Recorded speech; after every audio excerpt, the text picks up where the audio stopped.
안녕하세요.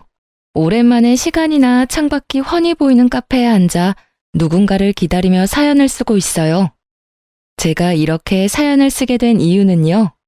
제가 이제 곧 중요한 일을 앞두고 있는데 이젠 정말 이곳에서 전 남편과의 일을 마지막으로 털어내고 새로운 출발을 하기 위해서입니다. 저의 기가 막힌 이혼 이야기 함께 하시겠어요? 저와 남편은 결혼한 지 9년이 되었고 뱃속에 아기가 자라고 있었어요.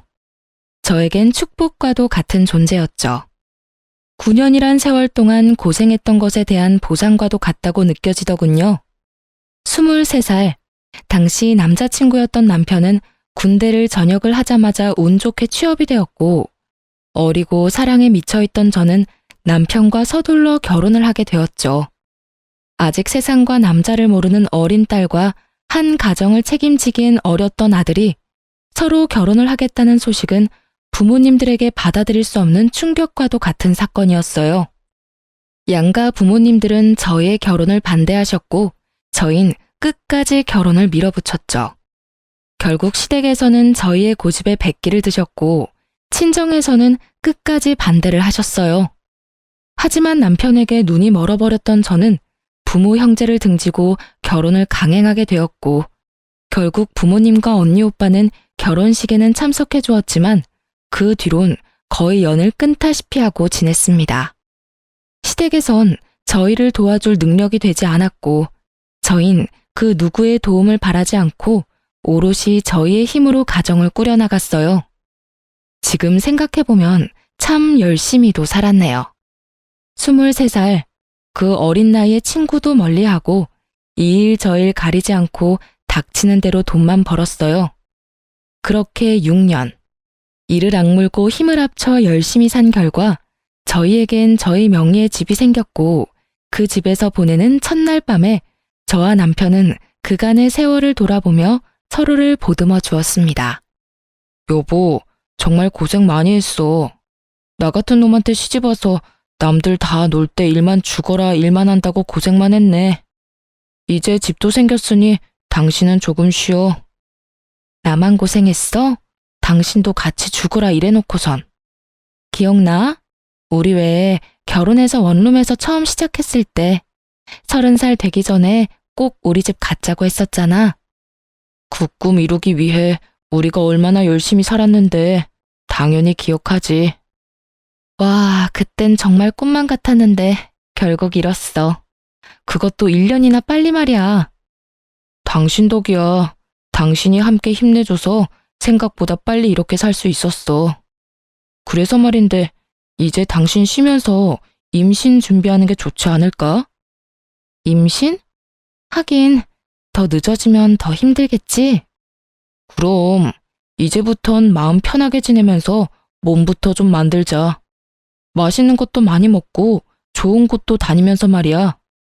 열심히 살다 보니 29살의 나이가 되었고 조금 여유로워진 생활에 저흰 임신 준비를 하기로 했어요. 마음만 먹으면 당연히 될 것만 같았던 임신은 쉽지 않았고 계속되는 실패에 처음엔 괜찮다고 서로를 위로하던 말들도 점차 사라지더군요. 그렇게 남편과 저는 몸도 마음도 점점 지쳐만 갔고 어느새 한 줄뿐인 테스트기를 보곤 말 한마디도 없이 다음 배란일이 언제인지 달력만 들여다보고 있더군요. 그런 저희의 모습을 자각했을 땐 이미 남편과 저는 기계와도 같은 의무적인 관계를 가지는 사람 그 이상 그 이하도 아니었습니다. 그 당시 임신이란 열심히만 하면 뭐든 다 이뤄낼 수 있다고 믿어 의심치 않던 남편과 저의 신념을 그야말로 산산조각을 내는 것이었고 그랬기에 거듭되는 실패에 더 큰 좌절과 함께 지쳐가게 되었죠. 그렇게 지쳐가던 어느 날 오랜만에 화장대에 앉아 거울을 가만히 보는데 30살도 되지 않은 파릇해야 하는 여자가 아닌 40대는 좋게 되어 보이는 암울한 세상에 찌들 대로 찌든 여자가 앉아있더군요. 안쓰럽더군요. 얼마나 정신없이 살았으면 제 모습이 이렇게 변해가는 동안 거울 한 번 제대로 본 적이 없나 싶은 마음이 들어서요. 그때야 그런 생각이 들었어요. 이렇게 살아서 뭐하나. 이러려고 그렇게 이를 꽉 깨물고 죽어라 열심히만 살았나 하고요. 저요, 결혼하고 그 세월 동안 봄에 피는 꽃도 여름에 우거지는 그늘에서 쉬어본 적도, 가을에 예쁘게 물든 단풍잎을 맞아본 적도, 겨울에 내리는 첫눈을 넋놓고 바라본 적도 없이 참 열심히만 살았거든요. 그런데 그럴 여유도 틈도 없이 정직하고 열심히 산 결과가 세상 풍파를 다 맞은 모습이라니 너무 서글프더라고요. 그 순간 그간 한 번도 느낀 적 없던 온갖 감정들이 몰려오며 눈물이 쏟아져 나왔어요. 지나간 세월이 후회스러운 건 아니었지만 제가 너무 불쌍해서 눈물이 멈추지 않더라고요. 그렇게 한참을 울고 있는데 어느새 울고 있는 저를 발견한 남편이 다가오더군요. 여보, 울어? 왜 울어? 무슨 일 있어? 그게 무심코 거울을 봤는데 웬 늙은 아줌마 한 명이 나를 보고 있는 거야. 그게 너무 서글퍼지면서 아깝다는 생각이 확 들더라. 얼마나 대단하게 살 거라고 흘러가는 시간도 지나가는 계절도 즐기기는커녕 느낄 새도 없이 다 보내버렸는지. 당신은 아깝지 않아? 나만 이렇게 서글프고 아까운 거야? 말을 마친 저는 목을 놓아 울어버렸고 그런 저를 남편이 꼭 안아주며 이렇게 말하더군요. 여보, 이제 우리 다 내려놓고 우리만을 위해서 살자. 아기 가지려고 노력하는 것도 그만하고 그냥 우리만 생각하면서 지내자. 평소에 저였다면 아니라고 괜찮다며 다시 잘 준비해보자고 했을 텐데 그때 전 많이 지쳐 있었고 더는 힘을 낼 여유조차 남아있지 않아 남편에게 알겠다고 했어요. 그렇게 2달 뒤 몸이 조금 이상하다는 느낌이 들었고 혹시나 하는 마음에 병원에 갔더니 임신 4주차에 접어들었다고 하더라고요. 그때 그 행복감과 기쁨은 아직도 기억에 생생해요. 남편 역시 눈물까지 흘리며 행복해했고 그렇게 저와 남편은 이제 행복할 일만 남았다고 서로에게 말해주었습니다. 하지만 그 영원할 것만 같던 행복도 오래가지 않더군요. 전 입덧이 다른 사람보다 심한 편이었는데 구역질이나 먹지 않으면 허기짐에 구역질이 나고 먹으면 속이 더부룩해 변기통을 안고 살아야만 했죠. 계속되는 입덧에 회사 생활이 제대로 될 리가 없었고 자연스럽게 동료들에게 민폐만 끼치게 되었어요. 결국 전 휴직을 하기로 했고 집에서 휴식을 취하며 입덧을 견뎌내고 있었어요. 제대로 먹지는 못하고 토하는 생활이 반복되자 몰골은 말이 아니었지만 다행스럽게도 아기는 건강하게 잘 자라고 있다고 하니 그나마 다행이라고 생각하며 그 힘든 날들을 견디며 지내고 있었죠. 전 하루가 다르게 수척해져 갔고 이윽고 거울에 비치는 제 모습조차 보기 싫은 지경이 돼버리더군요. 상황이 그렇게 되자 남편 역시 저를 멀리하는 것이 느껴지더라고요. 처음엔 입덧으로 고생하는 저를 안쓰러워하던 남편이었는데 어느 순간부턴 제가 화장실을 가려고 일어서기만 해도 한숨을 쉬는 지경이 되어버렸어요. 전 남편의 다정스러운 눈빛을 본 적이 언제인지 기억도 나지 않았고 투명스러운 눈빛과 함께 남편의 핀잔이 계속되고 있었어요. 얼굴이 도대체 그게 뭐야? 로션은 안 바르는 거야? 푸석푸석해서는. 아무리 입덧 때문에 힘들다고 그래도 사람 몰골이 그게 뭐야? 그거 알아? 당신 보고 있으면 내가 다 서글퍼진다고. 이런 식의 핀잔은 말끝마다 이어졌고 다른 것도 아닌 임신 때문에 혼자 고생하는 저에게 이런 언행으로 대하는 남편을 보며 섭섭한 적이 한두 번이 아니었어요. 하지만 남편 역시 회사 생활로 많이 힘들어서 그럴 거라며 이해해주며 남편과 싸우지 않으려고 많이 노력했어요. 사실 싸울 힘도 없긴 했고요. 그러던 어느 날 유난스럽게 입덧이 심한 날이었는데 그날따라 생전 좋아하지도 않았던 요거트가 너무 먹고 싶은 거예요. 얼마나 먹고 싶은지 눈물이 다 나려고 해 전 배달 어플을 이용해 요거트를 시켜 먹게 되었고 그 결과는 참담했습니다. 그토록 눈물나게 먹고 싶었던 요거트를 한 입 먹는 순간 속이 마구 울렁이기 시작하는데 참아보려 해도 도저히 참아지지 않았고 그대로 전 화장실로 뛰어가 또다시 다 개워내게 되었어요. 그렇게 한바탕 개워내고 나오니 미간을 잔뜩 찌푸린 남편이 이렇게 말하더군요. 아, 진짜. 그렇게 다 토해낼 거면 차라리 굶어. 돈 아깝게 그게 뭐 하는 짓이야? 그 말을 듣는데 전 그야말로 폭발하고 말았어요. 그게 나한테 할 말이야? 내가 일부러 토해? 내가 토하고 싶어서 토하냐고. 나도 그냥 맛있게 먹고 싶어. 그런데 그게 안 되는 걸 어떻게 해? 당신 이런 내 심정을 알아? 그냥 가만히 앉아 있어도 놀이기구를 타고 있는 기분이야. 비포장도로를 끊임없이 달리는 차 안에 갇힌 기분이라고. 저 역시 그 당시 몸도 마음도 힘든 상황이었기에 남편의 모진 말들을 참을 수가 없었고 그렇게 한바탕 쏟아내는데 갑자기 배에서 감당할 수 없는 고통이 느껴지더군요. 저는 배를 잡고 소리를 지르며 고꾸라졌고 놀란 남편은 저를 집에서 가까운 곳에 있던 대학병원으로 데리고 갔어요. 병원으로 가는 내내 아기만 무사하기를 빌고 또 빌었고 병원에 도착해 진료를 해본 결과 천만다행으로 아기는 무사하다고 하더라고요. 하지만 제 몸이 너무 약해져서 병원에서 며칠 안정을 취하며 경과를 봤으면 좋겠다라는 의사 선생님의 권유대로 전 입원을 하게 되었고 남편은 편히 지내라며 1인실을 잡아주었죠. 그렇게 전 병실에 누워 눈을 감고 있었어요. 잠은 오지 않았지만 이런저런 일들로 인해 많이 지쳐있던 터라 눈꺼풀조차 무겁게 느껴져 눈을 뜨고 있기도 힘이 들었거든요. 한참을 잠들지 않은 채 눈을 감고 있는데 병실로 남편이 들어오더니 제 손을 잡고 숨죽여 울기 시작하더군요. 저는 내심 남편이 최근에 말은 모질게 했지만 아직 절 많이 사랑하고 있다는 생각이 들었고 많이 놀랐을 남편을 안심시키기 위해 괜찮다는 말로 남편을 달래주려고 했어요. 그런데 그 순간 남편의 입에서 믿지 못할 말들이 나오고 있더라고요. 여보, 미안해. 정말 미안해. 나 사랑하는 여자가 생겼어. 믿을 수가 없었어요. 사랑하는 여자가 생겼다뇨. 저와 남편이 함께한 세월이 얼만데 그동안 함께한 고생이 얼만데 이제서야 임신도 하고 살만해졌는데 이제와 저 말고 사랑하는 여자가 있다니 정말 믿을 수가 없더군요.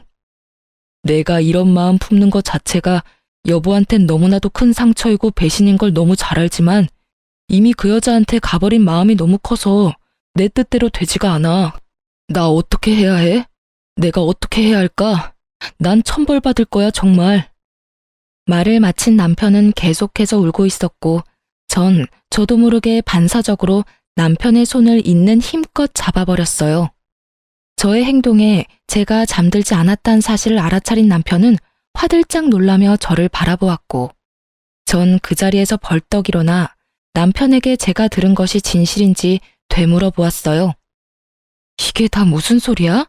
사랑하는 여자가 생겼다니. 당신, 이게 다 정말이야? 숨도 제대로 쉬지 못하고 쏟아내는 저의 물음에 남편은 눈물을 떨구며 이렇게 말하더군요. 다 사실이야. 당신한텐 정말 미안한데 나 사랑하는 사람이 생겼어. 남편의 눈물겨운 고백을 듣고 있는데 참 할 말이 없더라고요. 저는 아무 말도 하지 못하고 있었고 그렇게 정막만이 병실을 가득 채우고 있었죠. 그렇게 얼마나 지났을까요? 저는 여전히 고개를 숙인 채 저를 보지도 못하고 있는 남편에게 물었어요. 그래서 어떻게 하고 싶은 건데? 어떻게 하고 싶길래 당신 입으로 다 밝힌 거야? 그게 당신이랑 이혼하고 그 사람이랑 살고 싶어. 나 이제 그 사람 없이는 안 될 것 같아.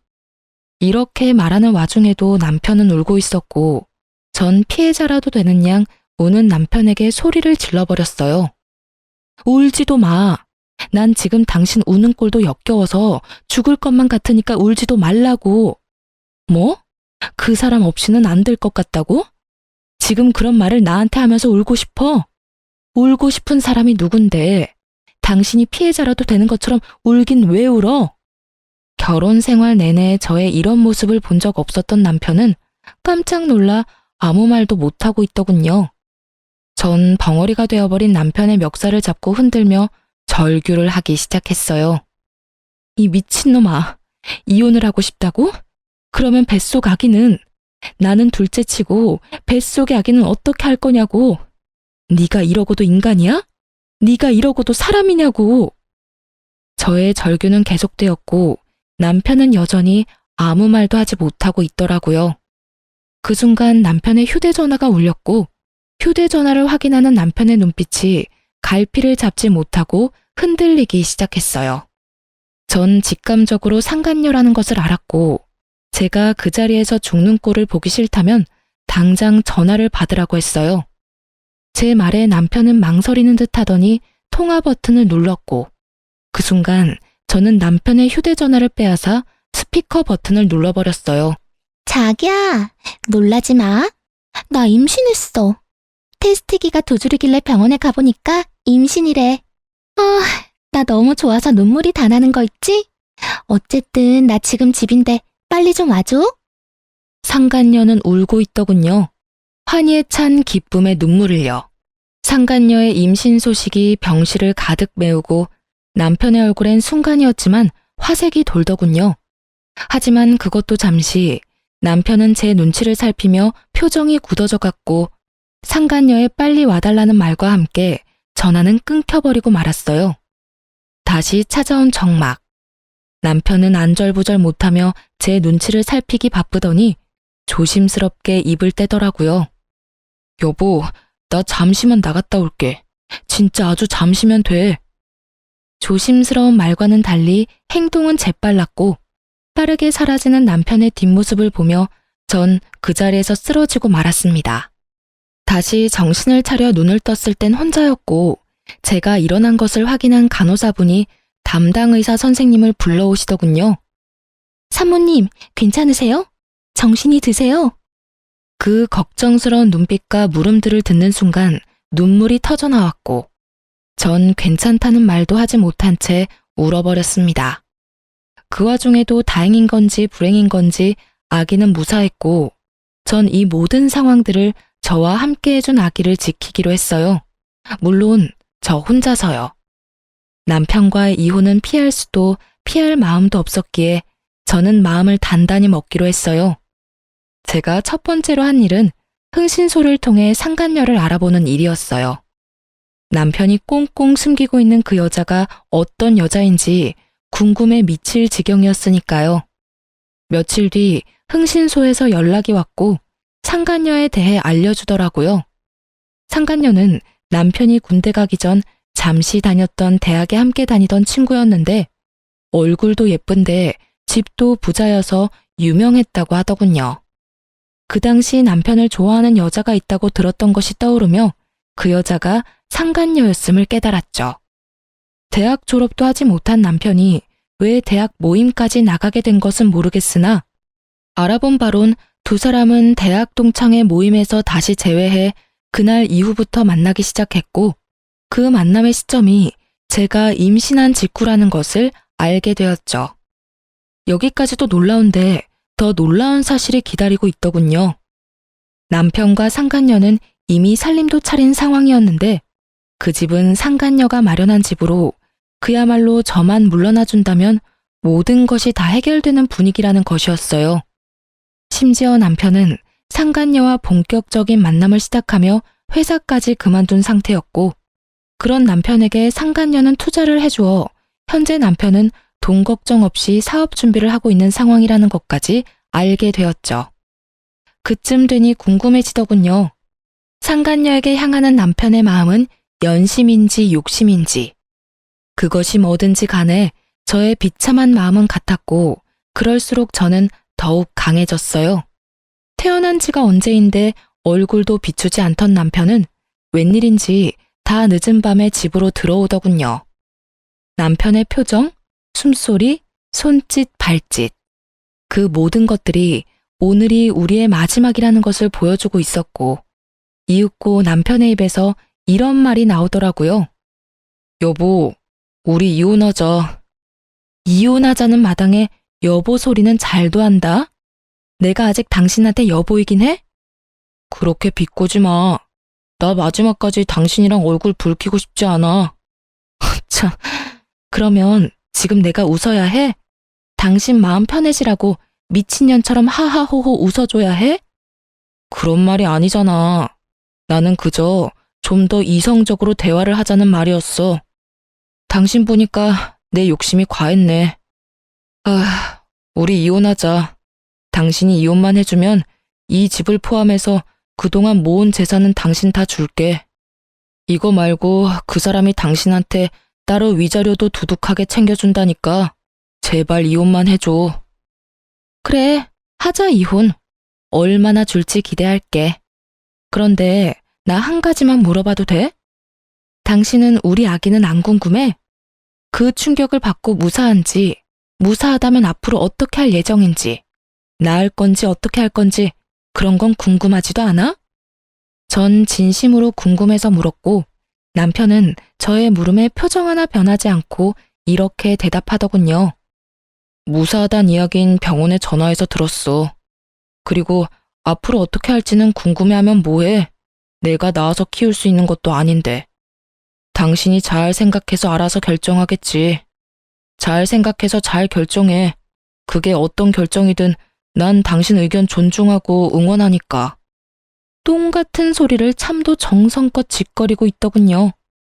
전 그런 남편에게 상간녀 소송도 진행 중이니 그런 줄 알라는 말을 마지막으로 집 밖으로 내쫓아 버렸어요. 더는 그 면상을 보고 있기도 힘이 들었거든요. 그렇게 저희는 이혼을 하게 되었고 전 우리의 젊은 날을 갈아샀던 집과 남편이 상간녀에게 받아온 3억과 함께 상간녀 위자료까지 따로 받을 수 있었어요. 이혼이 확정된 날, 전 계획했던 대로 상간녀의 본가로 찾아가 상간녀의 아버지를 만났습니다. 조사를 통해 알아본 바론 상간녀의 부모님은 전 남편이 유부남이었던 사실을 모르고 있었고 받을 거 다 받아낸 저는 상간녀가 밖에서 무슨 짓거리를 하고 다니는지 그 부모님께 다 알릴 계획이었던 거죠. 예상대로 저의 폭로에 상간녀의 아버지는 노발대발 난리가 났지만 비교적 상간녀의 어머니는 차분한 것으로 보아 대충 알고 있었던 눈치 같더라고요. 누구신데 우리 딸에 대해 할 말이 있다고 하시는 건지요? 아, 제 소개가 늦었네요. 전 지금 따님이 만나고 있는 남자의 본처입니다. 정확히는 전부인 되겠네요. 오늘 이혼 확정이 났거든요. 네? 이혼이라니? 그럼 그 남자가 유부남이었단 말입니까? 우리 딸을 속였던 건가요? 아니요. 따님을 속인 것이 아니라 따님과 제 남편이었던 작자가 서로 불륜을 저질렀어요. 그래서 제가 물러나게 되었고요. 제 딸이 유부남인 걸 알고도 만났단 말입니까? 아니, 그럴 리가. 혹시 집을 잘못 찾아오신 거 아닌가요? 우리 딸이 만나는 남자가 있긴 합니다만 딸이 임신해 곧 결혼할 예정입니다. 유부남이 도대체 무슨 생각으로 처녀를 임신시키겠습니까? 전 끝까지 제 말을 믿지 못하는 상간녀의 아버지에게 두 사람의 다정한 모습이 찍힌 사진을 내밀어 주며 말했습니다. 보시면 아시겠지만 따님 맞습니다. 참고로 제 뱃속에도 아기가 자라고 있는데 그것도 따님이 다 알고 있다고 하더군요. 참 웃기는 상황 아닌가요? 조광지처 뱃속에 있는 아기는 버려도 상간녀 뱃속에 있는 아기는 지키겠다는 그 꼴이요. 그러니 제가 어쩌겠어요? 물러서 줘야죠. 에휴, 그래서 원하는 게 뭡니까? 여기까지 찾아와서 이런 말 하는 거 보면 원하는 게 있을 텐데요. 그저 부모님께서도 자기 딸이 밖에서 어떤 짓거리를 하고 다니는지, 그 짓거리 덕분에 제 가정이 어떻게 망가졌는지 다 아셔야 할 것 같아서 찾아왔어요. 아, 굳이 원하는 게 있다면 따님을 좀 꾸짖어 주시면 좋을 것도 같네요. 자기네들끼리야 하늘 아래 둘도 없는 사랑이네 뭐네 곱게들 포장하지만 엄연히 죄잖아요, 불륜이라는 게. 그러면 따님 교육 제대로 해주세요. 갑자기 찾아와서 죄송했습니다. 저는 그대로 집을 나왔고 제가 현관문을 나오는데 머리끝까지 화가 난 상간녀의 아버지가 상간녀의 어머니를 쥐잡듯 잡으며 당장 상간녀를 부르라고 고함을 치는 소리가 들려오더군요. 그 소리를 들으며 집으로 돌아오는 발걸음이 얼마나 가벼웠던지 모릅니다.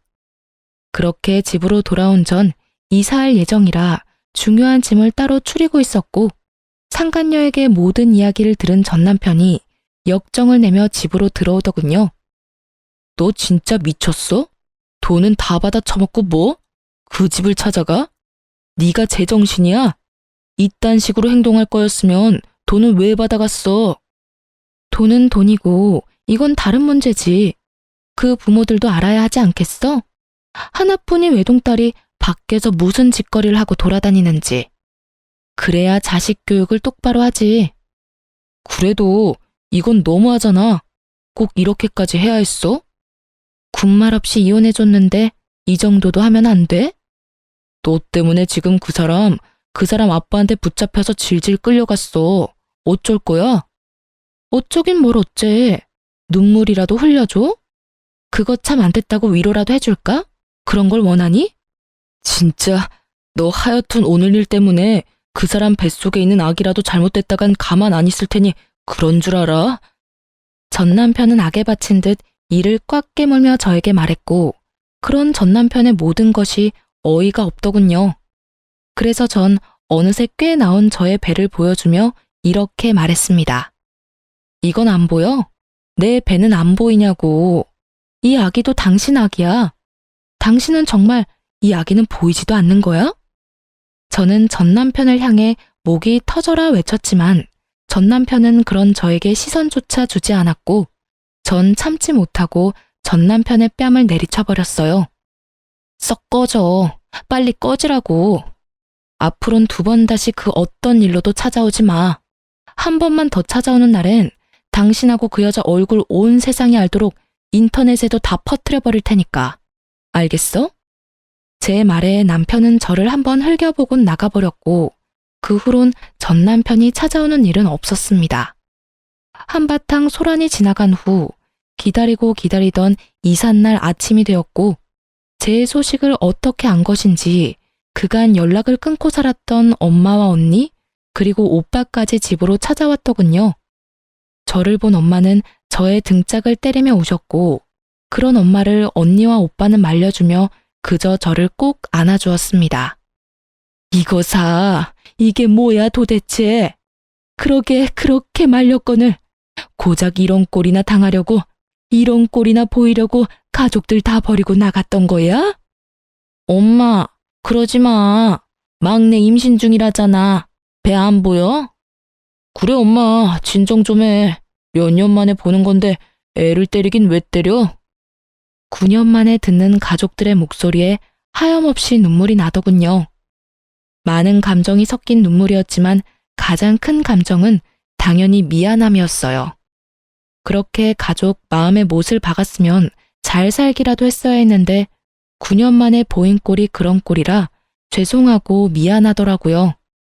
그렇게 한참을 울던 저희 가족은 감격스러운 재회는 잠시 미루고 이사를 서두르기로 했어요.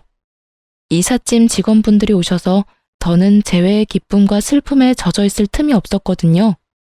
그렇게 부른 배를 부여잡고 바쁘게 움직이고 있는데 육설과 함께 전 시모가 저에게 다가오고 있더라고요. 야, 이 미친년아. 네가 내 아들 앞날을 망쳐놓고 무사할 줄 알았어? 이러면서 제 머리채를 잡는데 그 순간 빈혈기가 돌며 별이 다 보이더라고요.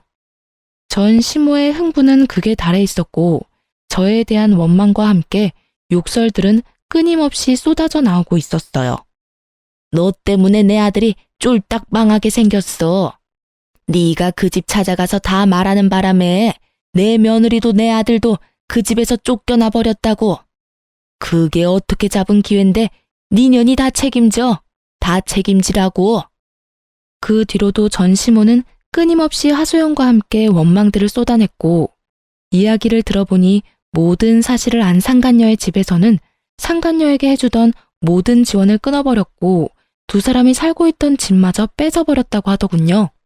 한순간에 거지 신세가 된 두 사람이 집으로 찾아가 빌어봤지만 상간녀의 집에선 두 사람이 헤어지지 않는 이상 상간녀 역시 없는 자식으로 여기고 살 것이라는 답만 돌아왔고 상간녀는 하는 수 없이 전시댁으로 들어와서 살고 있다고 하더라고요. 한평생 고생이라곤 모르고 산 상간녀가 전시댁의 환경에서 산다는 건 고역과도 같은 일일 테죠. 그렇게 한참을 쏟아내던 전시모는 급기야 저에게 돈 타령까지 하기 시작했어요. 네가 다 이렇게 만들었으니 네가 다 책임져. 돈이라도 내놓으라니 말이야. 네가 받아간 거 다 내놔. 그 순간 잠시 이삿짐 차에 갔던 식구들이 돌아오고 저의 모습을 발견한 엄마가 달려와 전시모의 손을 낚아채 있는 힘껏 밀어버렸어요. 이 여편네가 감히 누구 머리채를 잡아? 정신 나갔어? 어디서 내 딸 머리를, 그것도 임산부를, 네가 제정신이야? 당연히 이삿짐 센터 직원인 줄 알았던 엄마의 등장에 전시모가 당황한 기색이 역력하더군요. 그랬겠죠. 한평생 가족에게도 버림받았다며 저를 알게 모르게 무시했던 전시모였는데 이렇게 든든한 가족의 등장에 당황스러울 법도 했겠죠. 전시모는 바닥에 고꾸라진 채로 우리 가족을 차례로 훑고 있었고 화가 머리끝까지 난 언니가 자신의 직업이 경찰이라고 밝히며 이렇게 말하더군요. 아줌마, 한 번만 더 내 동생한테 욕하고 때리면 수갑 채워서 체포할 테니 각오하세요. 참고로 그렇게 잡혀가시면 합의는 없습니다. 아시겠어요? 이런 언니의 말에도 정신을 차리지 못한 전시모는 끝까지 돈 타령을 해대고 있었고 전 무슨 돈이냐며 물었죠. 다신 오지 않을 테니 돈 내놔. 돈만 주면 오라고 해도 안 올 테니. 무슨 돈을 달라고 이 난리세요? 그걸 몰라서 물어? 이 집 팔았으면 돈이 있을 거 아니냐? 엄연히 그 돈에 내 아들 목도 있는데 왜 모른 척을 하니? 그거랑 이혼할 때 받아간 3억, 그것도 내놓거라.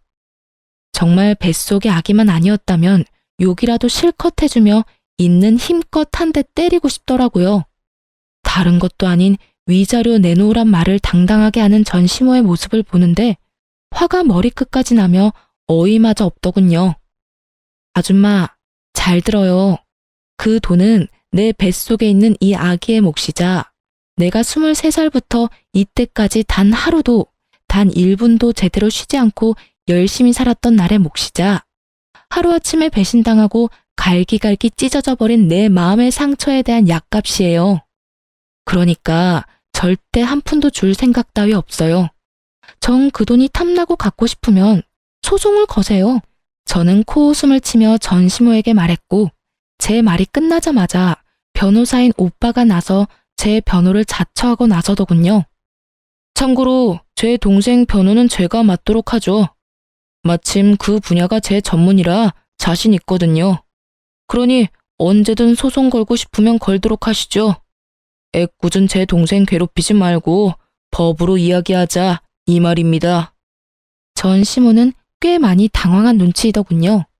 그럴 수밖에 없는 것이 상견례도 없었고 결혼식에선 가족들을 따로 소개할 시간도 소개를 받고 싶어하는 마음도 없었기에 저희 가족들의 직업, 형편에 대해선 전혀 알지 못했거든요. 그 뒤론 연을 끊고 지내다시피 했으니 저희 친정이 꽤 산다는 것을 전혀 모르고 있었으니까요.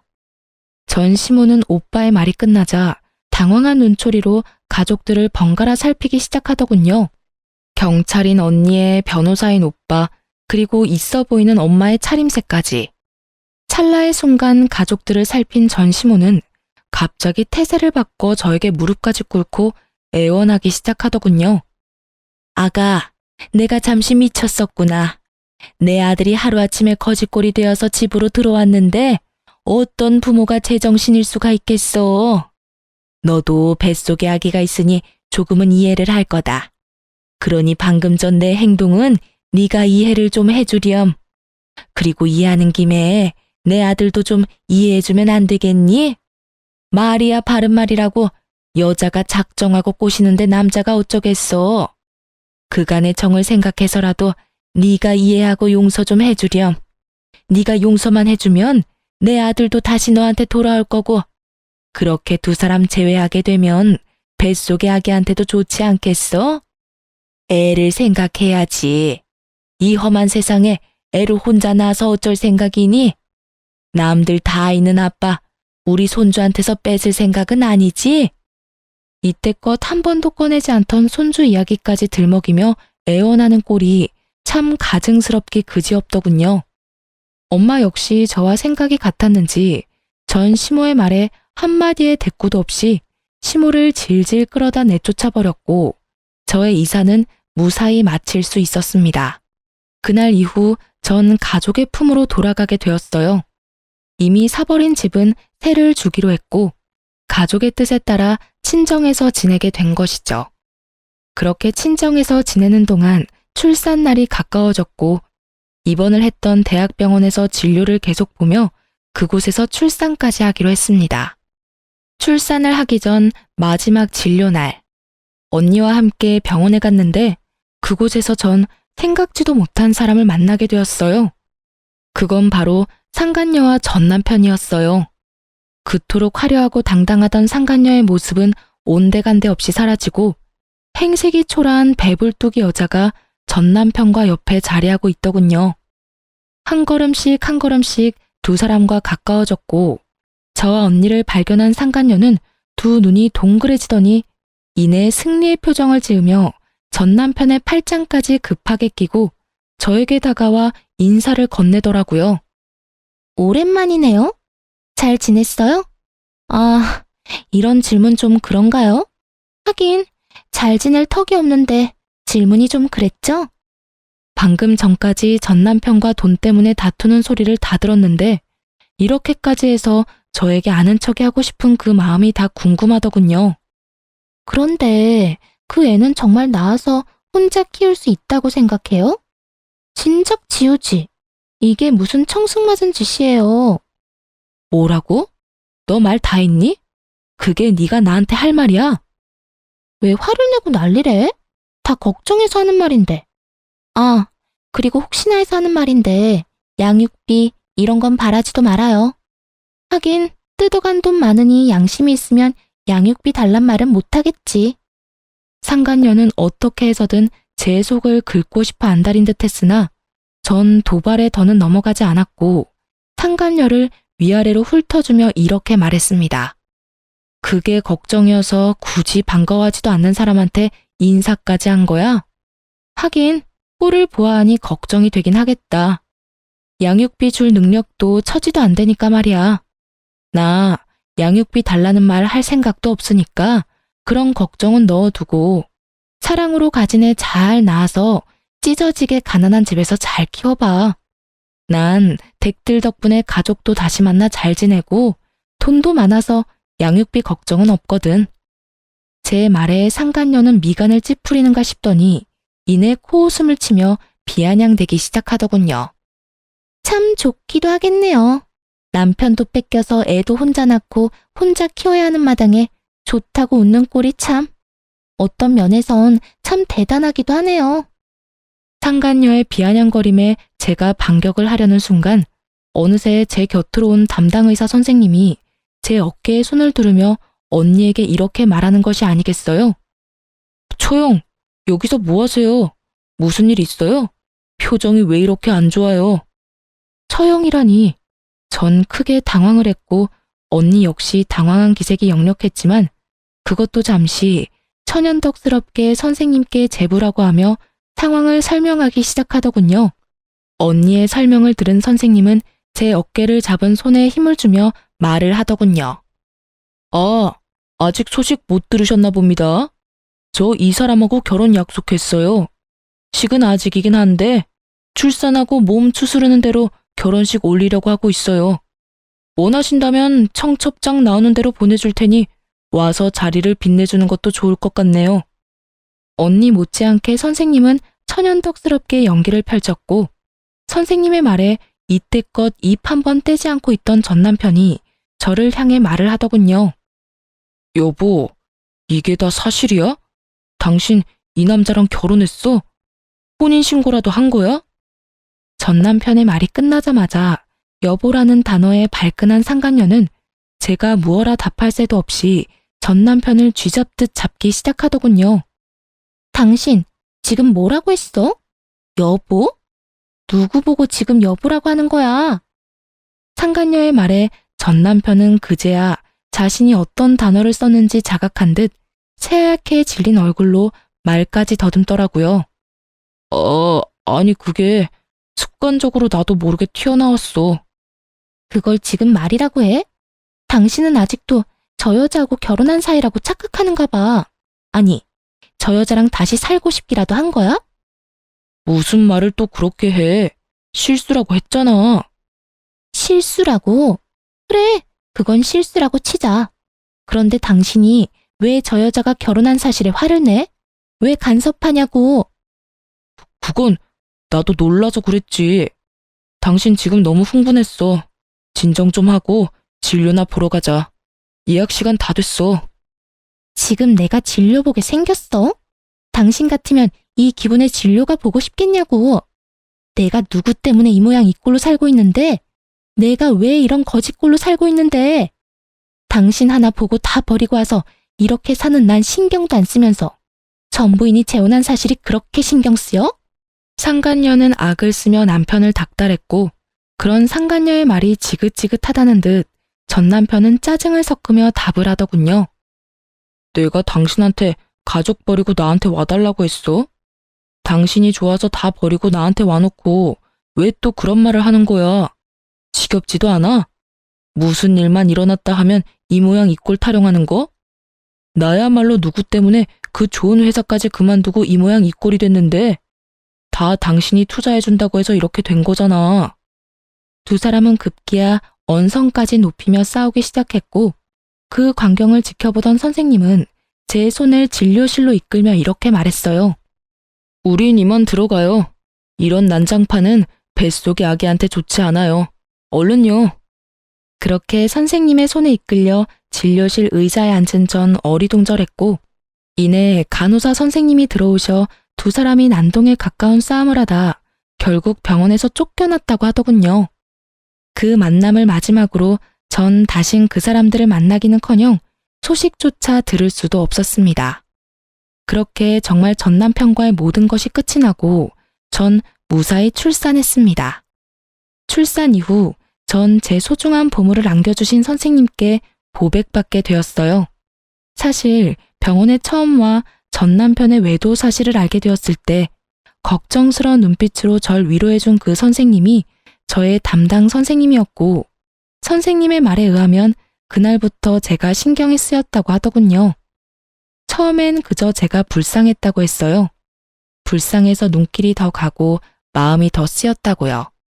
그래서 진료를 볼 때도 더욱 신경을 써주었고 제가 배가 심하게 뭉쳐 병원에 갑자기 왔다는 연락이라도 받을 때면 그게 언제든 어디에 있든 병원으로 뛰어와 제 진료를 봐주셨다고 하더라고요. 그렇게 측은심에 제가 눈에 밟혔는데 그 측은심이 어느 날부턴 저를 지켜주고 싶고 제가 보고 싶어졌다며 저를 좋아하는 것 같다고 마음을 고백해 오더군요. 지금 당장 대답해달라는 건 아니에요. 지금 상황이 좋지 않다는 것도 알고 저한테 신경을 쓸 틈도 없다는 거 누구보다 잘 아니깐요. 그냥 제가 곁에서 맴돌 테니 그것만 막지 말아주세요. 그렇게만 해준다면 저는 언제까지고 기다릴 수 있어요. 그저 저를 지켜봐 주세요. 처음엔 그냥 아무런 대답도 하지 않고 무시했던 것 같아요. 전 남편에 대한 상처가 크기도 했지만 무엇보다 큰 이유는 염치가 없어서였어요. 애 딸린 이혼녀와 총각인 대학병원 의사 선생님이라니 거부할 염치조차도 없더군요. 하지만 선생님은 저를 포기하지 않았고 부담스럽지 않게 저의 곁을 지키면서 제 아들조차 사랑으로 품어주고 있더라고요. 그렇게 4년을 한결같이 저와 제 아들을 지켜준 선생님께 마음의 문을 열게 되었고 선생님은 저의 남자친구가 되었어요. 그리고 곧 저는 저와 아들을 세상 누구보다 사랑해주는 남자친구와 결혼을 할 예정이에요. 말이 씨가 된다고 하더니 전 남편과 상간녀 앞에서 저와 결혼한 사이라고 거짓말을 하던 모습이 엊그제 같은데 그 결혼이 현실이 되었지 뭐예요? 남자친구의 말론 그때 자신의 마음을 확신했다고 하더군요. 물론 예비 시댁에서도 저와 아들을 많이 아껴주세요. 처음 저의 이야기를 남자친구에게 들었을 땐 걱정이 많으셨다고 하시더군요. 아무래도 그럴 수밖에 없는 상황이긴 했죠. 온 정성을 다해 사랑으로 키운 아들이 어느 날 갑자기 사랑하는 여자가 생겼다고 해서 누구보다 기뻐하셨는데 그 여자가 이혼녀인 것도 모자라 갓난아기까지 있다고 하니까요. 어떻게든 설득을 해보려 했지만 남자친구는 흔들리지 않았고 일단 얼굴이나 보자 하는 마음으로 저를 만나러 나오셨다고 하셨어요. 그렇게 저를 처음 만난 날 저와 예비 시부모님은 많은 이야기를 나눴고 헤어지는 순간에 제 손을 잡아주시며 이렇게 말씀해 주시더군요. 사실 오늘 이 자리 나올 때까진 좋은 말로 설득해서 헤어지게 만들 생각이었어. 생각 있는 여자라면 헤어질 테니 말이야. 그럴 생각으로 나온 자리인데 막상 만나서 이야기 나눠보니 우리 애가 왜 그렇게 매달렸는지 알 것 같네. 앞으로 우리 아들이랑 잘 지내줘. 그렇게 잘 지내다가 우리 가족으로 와주면 더 좋고. 이렇게 말씀해 주시는데 얼마나 많이 울었는지 몰라요. 그 마음이 너무나도 감사하고 또 그 감사한 마음이 드는 것이 염치도 없어서요. 제가 자식을 키워보니 알겠더라고요. 그것이 얼마나 큰 결정이었는지. 그래서 저도 그런 마음을 저버리지 않게 열심히 노력해 보려고 합니다. 제가 사연 처음에 말씀드렸었죠? 누군가를 기다리며 사연을 쓰고 있다고. 그 기다리던 사람이 다름 아닌 남편과 제 아들입니다. 저를 여기에 앉혀두곤 장난감을 사러 간다고 나간 두 사람인데 이 긴 사연을 쓸 때까지 돌아오지 않고 있네요. 아마 모르긴 몰라도 장난감을 사러 간 두 사람은 장난감 가게를 살 태세로 쇼핑을 하고 있는 모양이에요. 가끔 이럴 때가 있어 제가 두 사람을 잡으러 간 적이 한두 번이 아니거든요. 전 이만 인사를 드리고 가봐야 할 것 같아요. 마지막으로 저의 지옥 같던 세월을 여기에 털어버렸으니 이제 저도 행복하게 새로운 인생을 살 수 있겠죠? 어쨌든 지금 두 남자의 과분한 사랑을 받으며 행복하게 잘 살고 있으니 여러분도 제 걱정보단 앞날에 대한 응원을 부탁드리며 전 이만 물러가 볼게요. 긴 이야기 들어주셔서 감사합니다.